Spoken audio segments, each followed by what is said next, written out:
I'm getting ready for Black History Month. And I'm married Elizabeth Clyburn Hooks. I was born 1937, and I'm 81 years old. I want to remind people what I contribute to the Black History Month. And I was motivated by Dr. Martin Luther King. And when I was young growing up, there was a lot of segregation where I was born, in Monroe, North Carolina. And it was so segregated they had different laws for the white people and the colored people. If you go in the bathroom or restaurant or bus or train station, you had to look for a sign saying colored. And when I was growing up, this upset me a lot, so I decided to do something about it. So I started to not feeling good when I would go in those places. Like, for instance, when we go in a restaurant, we had to go on the side saying colored, and when we went in there, you couldn't sit down. You had to get your order and come back out and go in the street and eat the food and ice cream.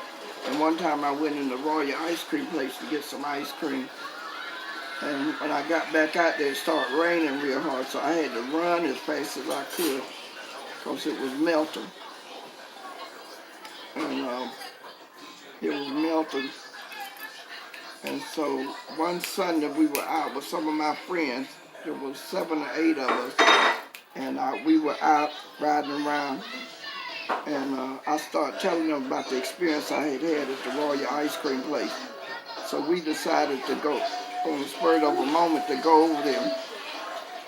And when we went over there, we went in the side. They had a colored sign, but the rest of the Royal ice cream place was in the colored section.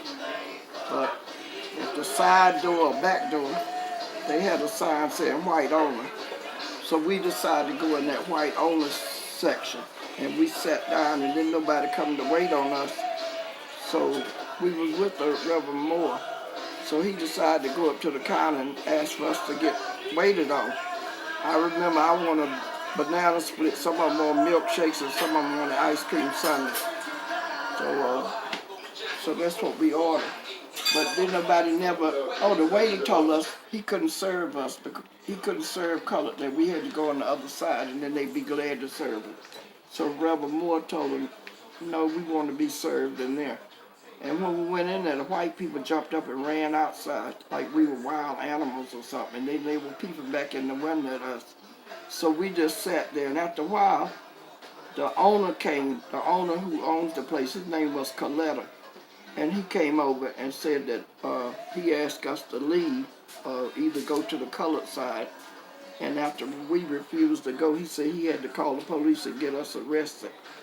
So we just sat there laughing and talking. After a while, the police came in there and put handcuffs on us and took us to the jail. And we were down there for a while, and then the NAACP came down there and bailed us out. So then we had to end up going to court. And one of the attorneys suggested that we go all the way to the Supreme Court so we could get justice. But they kept saying that we had trespassed. So we got fined and we got in a lot of trouble with the people in the black community. They were saying that we didn't have no business going in that place because it had been there 32 years and they hadn't bothered anybody.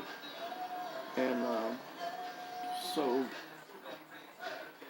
right then we didn't get no recognition for doing it, but like 50 years later, now in Durham, North Carolina, they're starting to celebrate us as being one of the African American groups who helped to get justice for people being allowed to go in the restaurants and sit down anywhere they wanted to, and going in toilets without getting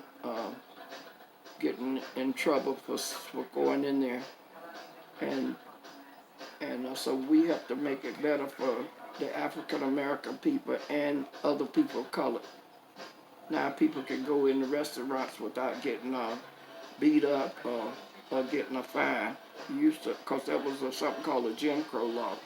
So we have to change that. And that was what I was about when I was growing up. I was active, and even I used to get on the buses and sit in the front. And the bus driver would be telling me, I'm not moving this bus until you get up and go in the back. And sometimes I would just get up and get off of the bus and wait till another bus come and go through the same thing.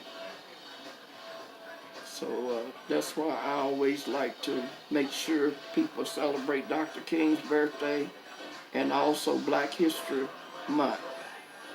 Try to do something to make things better for our people.